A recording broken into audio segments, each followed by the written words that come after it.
ये पूरा दृश्य एक युद्ध जैसी स्थिति से शुरू होता है जहां एक खतरनाक शक्ति, जिसे ब्लाइट कहा गया है, प्रकट हो चुकी है।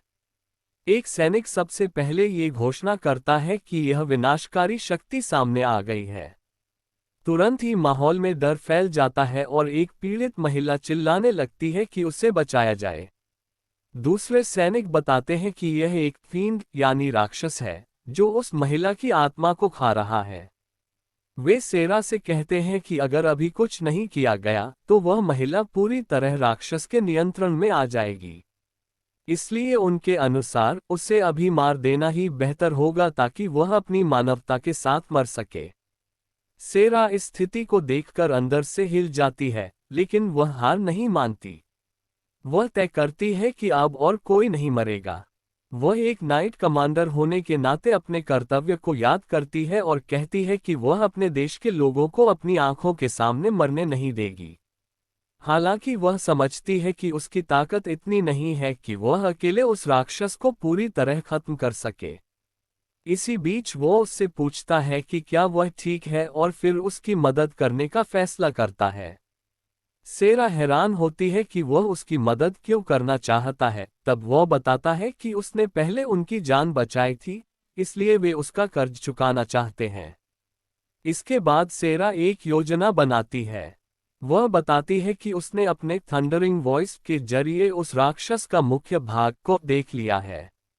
वह सभी योद्धाओं को निर्देश देती है कि वे राक्षस के टेंटिकल्स को रोकें ताकि उसका ध्यान भटकाया जा सके, और उसी दौरान वह खुद उसकी असली कमजोरी को सामने लाएगी।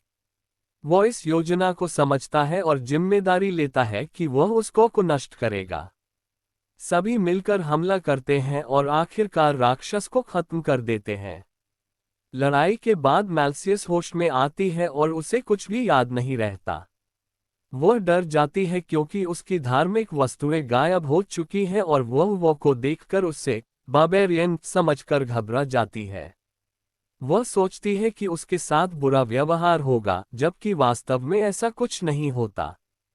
उसकी सोच और वास्तविकता में बड़ा अंतर दिखाई देता है। सेरा इस स्थिति को देखकर थोड़ा शर्मिंदा होती है क्योंकि उसे एहसास होता है कि पहले वह भी कुछ हद तक ऐसा ही सोचती थी।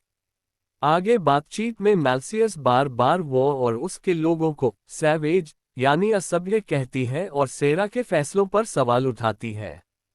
लेकिन सेरा अब बदल चुकी है।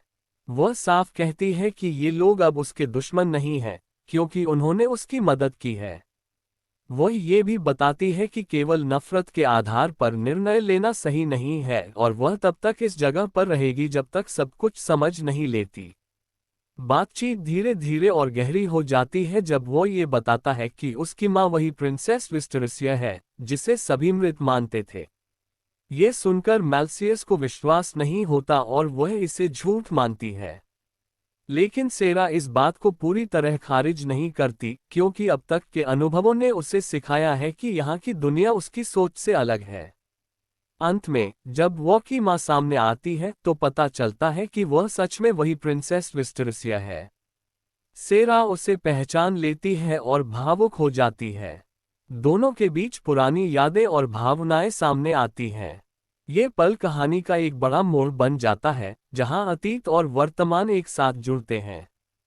इस पूरे दृश्य में मुख्य रूप से सेरा का बदलाव दिखाया गया है, एक ऐसी नाइट जो पहले अपने सिद्धांतों और पूर्वाग्रहों में बंधी हुई थी, अब धीरे धीरे सच्चाई को समझ रही है और इंसानियत को प्राथमिकता दे रही है। फिर आगे देखते हैं कि जहां लड़ाई के बाद माहौल हल्का हो जाता है और कैरेक्टर्स के बीच रिश्तों, सोच और भावनाओं को गहराई से दिखाया जाता है।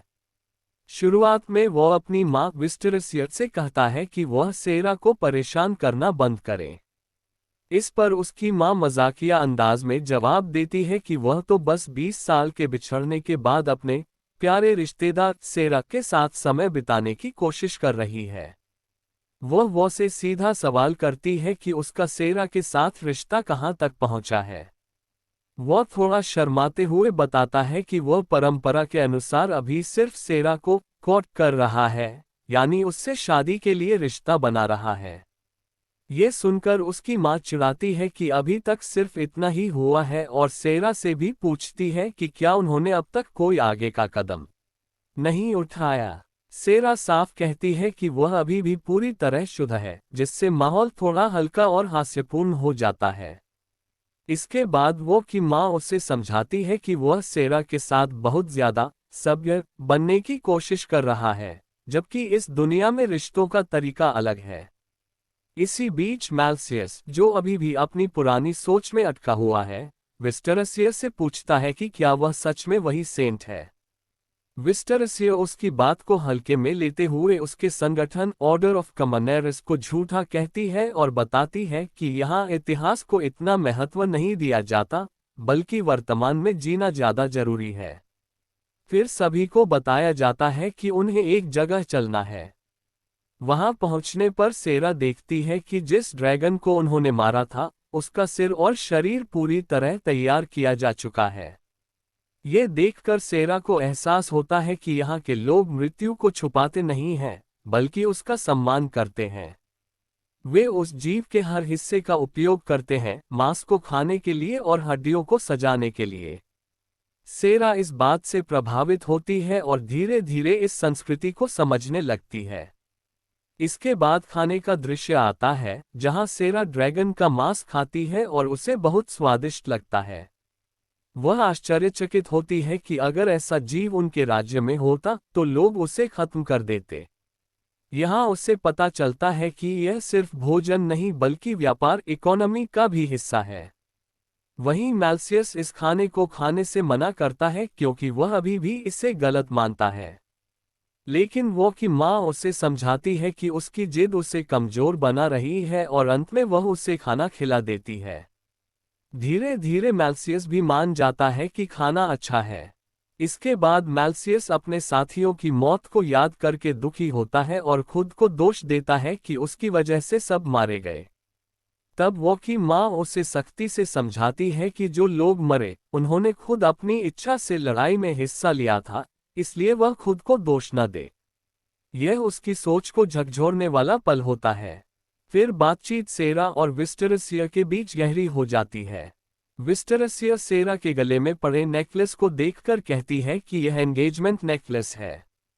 सेरा हैरान होती है क्योंकि उसकी दुनिया में एंगेजमेंट रिंग होती है, लेकिन यहाँ नेकलेस दिया जाता है क्योंकि यह ज्यादा प्रैक्टिकल है, जैसे लड़ाई में अंत कटने का खतरा होता है। इसके बाद विस्टरसिया इस भूमि के रिश्तों और परंपराओं का इतिहास बताती है, कैसे पुराने समय में युद्ध के दौरान अलग अलग लोगों के बीच रिश्ते बने और धीरे धीरे शादी, परिवार और खून के रिश्तों की अवधारणा यहाँ भी विकसित हुई। वह सेरा को ये भी समझाती है कि अगर उसे वो से नफरत नहीं है, तो उसे इस रिश्ते को आगे बढ़ाने से डरना नहीं चाहिए। लेकिन सेरा अपने कर्तव्य के बारे में सोचती है और कहती है कि उसका पहला उद्देश्य अपने देश के लोगों को खुश करना है। इस पर विस्टरसिया उसे एक महत्वपूर्ण बात सिखाती है कि अगर कोई खुद यह नहीं समझता कि उसके लिए खुशी क्या है, तो वह दूसरों को भी खुश नहीं कर सकता। ये बात सेरा के मन पर गहरा असर डालती है और वह पहली बार सोचने लगती है कि उसकी अपनी खुशी क्या है। विस्टरसिया माहौल हल्का करते हुए कहती है कि उसे इतना गंभीर होने की जरूरत नहीं है और अभी उसके पास समझने के लिए समय है। वह मजाक में कहती है कि अच्छा खाना खाते समय वह काफी खुश लग रही थी और शायद वही शुरुआत के लिए काफी है। अंत में वो सेरा से अगले दिन के बारे में बात करता है और बताता है कि ट्राइबल अलायंस एक बड़ा क्लेंजिंग करने वाला है। जब सेरा इसके बारे में पूछती है तो वह कहता है कि अब समय आ गया है कि वह इस भूमि का एक बड़ा रहस्य उसे बताए। यह आगे आने वाले घटनाओं के लिए एक महत्वपूर्ण संकेत बन जाता है।